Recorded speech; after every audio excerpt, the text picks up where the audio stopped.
does resilience exist?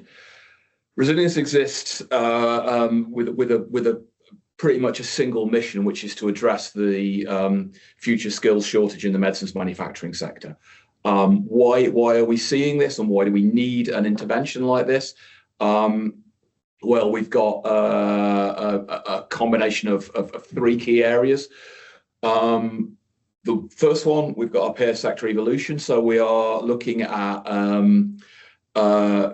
quite significant changes in medicines development, in medicines manufacturing, in terms of directions things are going in.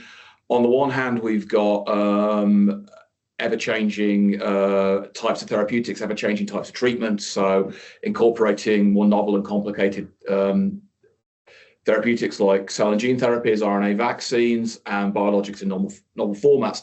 But also the sector is taking on board significant innovation in technology in terms of how we manage the technology itself, in terms of how we manage things like automation and batch manufacture, how we manage